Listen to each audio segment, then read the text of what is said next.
అరసవెల్లి ఆంధ్రప్రదేశ్ రాష్ట్రంలో శ్రీకాకుళం జిల్లా కేంద్రం నుండి 2 కిలోమీటర్ల దూరంలో ఈ క్షేత్రం ఉంది. నమస్తే అందరికీ, నేను మీ బలరాం తల్లాప్రగడ ఆధ్యాత్మిక వారధి యూట్యూబ్ ఛానల్కు తిరిగి స్వాగతం.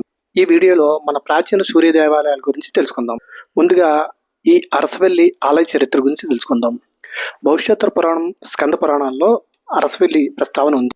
వీటి ప్రకారం బలరాముడు శాప విమోచనానికి స్వర్గాధిపతి దేవేంద్రుడు ఆలయ నిర్మాణం చేయించి తన వజ్రాయుధంతో పుష్కరిని త్రవ్వాడని, అప్పటి దొరికిన విగ్రహమే ఇక్కడ ప్రతిష్ఠించారని పురాణ కథనం. శ్రీకృష్ణుని అన్న బలరాముడు గదాయుద్ధంలో సిద్ధాస్తుడు. దుర్యోధనుడు ఆయనకు అత్యంత ప్రియశిష్యుడు. పాండవ పక్షపాతి అయిన తమ్ముడు కృష్ణుడిని ఒప్పించలేక అటు ప్రియ శిష్యునితో యుద్ధానికి సమకట్టలేక బలరాముడు కురు పాండవ యుద్ధంలో ఏ పక్షానికి చేరకుండా తీర్థయాత్రలకు పూనుకుంటాడు. యాత్రలు చేస్తూ కళింగ దేశానికి వస్తాడు. అక్కడ ప్రజలు నీటితోటి అలమటిస్తూ ఉంటారు. మనసు కలిగిన బలరాముడు తన ఆయుధమైన నాగలిని భూమిలోకి గుచ్చాడు. దాంతో ఉవ్వెత్తున జలధార లేచి నదిగా ప్రవహించింది. అదే నాగావళి అయింది. నాగావళి నడివొద్దున బలరాముడు రుద్రకోటీశ్వరుని ప్రతిష్ఠించాడని సంకల్పించాడు. ముహూర్త సమయానికి దేవతలందరూ విచ్చేశారు, కానీ ఇంద్రుడు మాత్రం సకాలానికి రాలేకపోయాడు. రాత్రికి కానీ ఆయనకి తీరిక దొరకలేదట. అప్పుడు వచ్చి రుద్రకోటీశ్వరుని దర్శించకపోయిన ఇంద్రుడిని నందీశ్వరుడు అడ్డుకున్నాడు. ఇరువురికి యుద్ధం జరిగింది. నందీశ్వరుడు కొమ్ములతో కుమ్మేసరికి ఇంద్రుడు వెళ్ళి అరసవెల్లి సమీపంలో పడ్డాడు. స్పృహ తప్పి పడి ఉన్న ఇంద్రుడి ముందు సూర్యభగవానుడు ప్రత్యక్షమై, నువ్వు ఉన్న చోట తప్పిస్తే నా విగ్రహం కనిపిస్తుంది, దాన్ని ప్రతిష్ఠింప చేసుకో.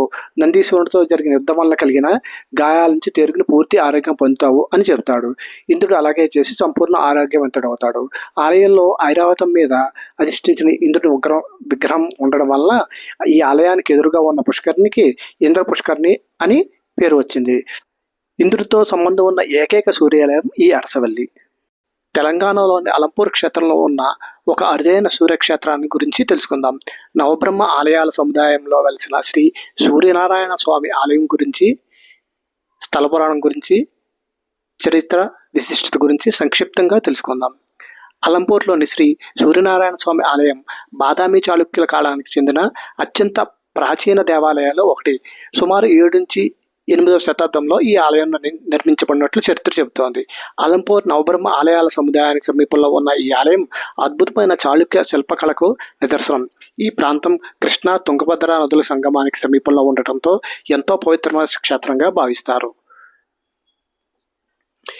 స్థానిక విశ్వాసం ప్రకారం సూర్య భగవానుడు ఈ పవిత్ర క్షేత్రంలో పరమశివుని ఆరాధించి దివ్య అనుగ్రహం పొందాడని, ఆ జ్ఞాపకార్థమే ఇక్కడ సూర్యనారాయణ స్వామి ప్రతిష్ఠించబడినట్లు చెబుతారు.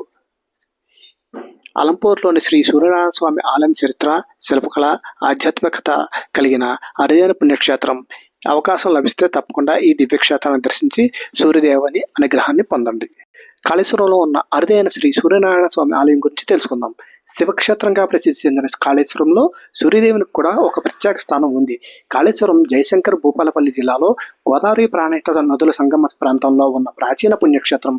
ప్రధానంగా శ్రీ కాళేశ్వర ముక్తేశ్వర స్వామి ఆలయం ప్రసిద్ధి చెందినప్పటికీ ఈ క్షేత్ర పరిసరాల్లో సూర్య ఆరాధనకు సంబంధించిన ఆలయం కూడా భక్తుల విశ్వాసానికి కేంద్రంగా ఉంది. కాళేశ్వరం అనాది కాలం నుంచి శైవ సాంప్రదాయానికి ప్రముఖ క్షేత్రంగా నిలిచి దక్షిణ త్రివేణి సంగమంగా కూడా ప్రసిద్ధి చెందింది. స్థానికుల కథనం ప్రకారం సూర్య భగవానుడు ఈ పవిత్ర సంగమంలో స్నానం చేసి పరమశివుని ఆరాధించి అనుగ్రహం పొందాడని విశ్వసిస్తారు. ఆ జ్ఞాపకార్థమే ఇక్కడ సూర్యనారాయణ స్వామిని భక్తులు పూజిస్తారు. కాకతీయుల కళావైభవానికి ప్రత్యేకంగా నిలిచిన హనుమకొండ 1000 స్తంభాల గుడిలోని శ్రీ సూర్యనారాయణ స్వామి సన్నిధి గురించి తెలుసుకుందాం. హనుమకొండలోని 1000 స్తంభాల గుడి కాకతీయ రాజు రుద్రదేవుడు నిర్మించాడు. ఈ త్రికూట ఆలయం అంటే ఒకే ఆలయ సముదాయంలో శివుడు, విష్ణువు, సూర్యదేవుడు 3 గర్భగృహాల్లో కొలువై ఉన్నారు. కాకతీయుల అద్భుత శిల్పకళ, నక్షత్రాకార నిర్మాణం, ఏకశిలానంది ఈ ఆలయం యొక్క ప్రత్యేకతలు.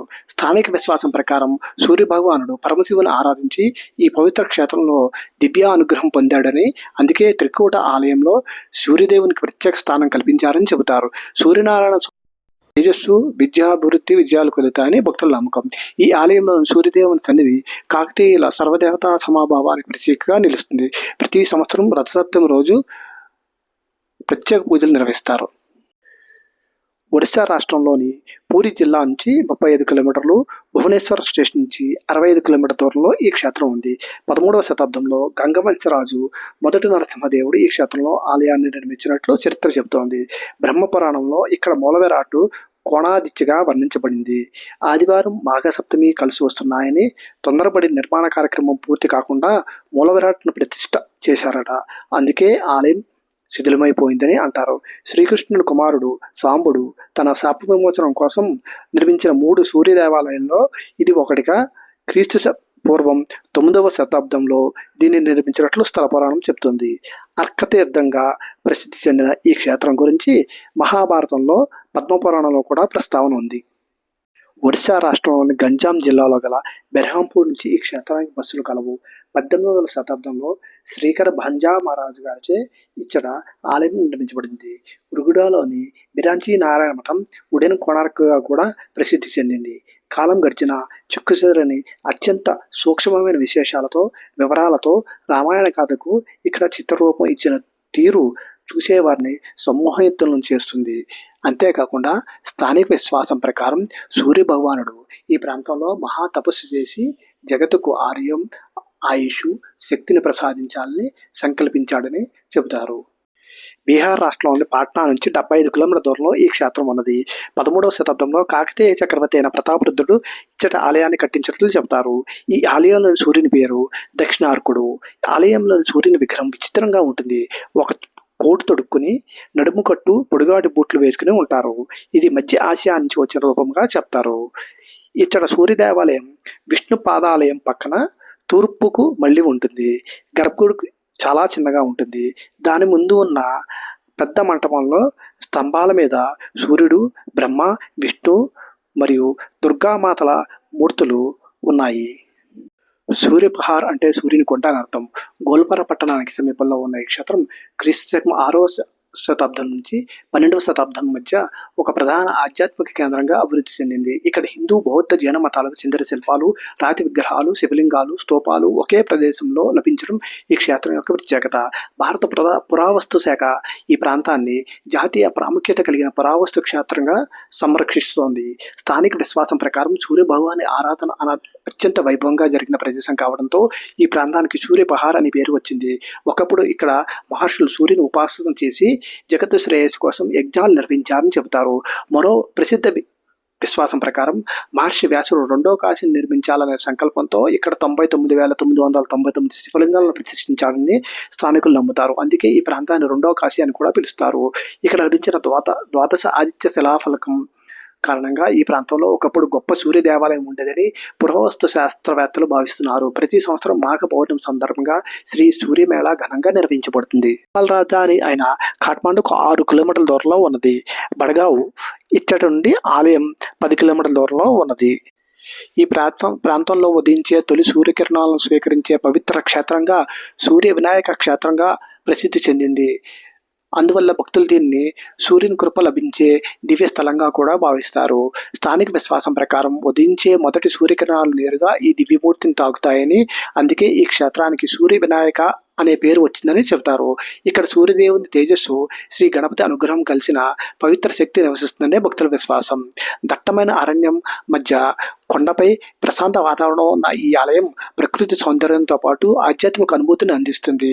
భక్తిపూర్ నగరానికి సమీపంలో ఉండటం వల్ల దేశీయ, విదేశీయ పర్యాటకులు పెద్ద సంఖ్యలో ఈ క్షేత్రాన్ని సందర్శిస్తూ ఉంటారు. కాశ్మీర్లోని అనంతనాగ్ జిల్లాకు సమీపంలో మార్తాండ్ ప్రాంతంలో ఈ మహిమాన్వితమైన సూర్య దేవాలయం ఉన్నది. క్రీస్తు శకం 8వ శతాబ్దంలో ఈ ఆలయాన్ని నిర్మించారు. మార్తాండ్ అనేది సూర్య భగవానికి ఒక నామం. పురాణాల ప్రకారం మార్తాండ్ అంటే అదితి దేవికి జన్మించిన ఆదిత్యుల్లో సూర్య భగవాని రూపం. కాశ్మీర్ లోయలో వెలుగు, జీవం, సస్యశ్యామలత్వాన్ని ప్రసాదించేందుకు సూర్యదేవుడు ఈ ప్రాంతంలో ప్రత్యక్షమయ్యాడని స్థానికుల విశ్వాసం. ఈ వివరాలన్నింటినీ దివాకర దర్శనం అనే పుస్తకం ద్వారా మనకు అందించిన శ్రీకాకుళం వాస్తవ్యులు శ్రీమాన్ కాశీన వెంకటేశ్వరరావు గారికి కృతజ్ఞతలు. మరొక భాగంలో మరిన్ని దివాకర దర్శన క్షేత్రాలతో మళ్ళీ కలుద్దాం. అంతవరకు సెలవు. నమస్తే అందరికీ. నేను మీ బలరాం తల్లప్రగడ.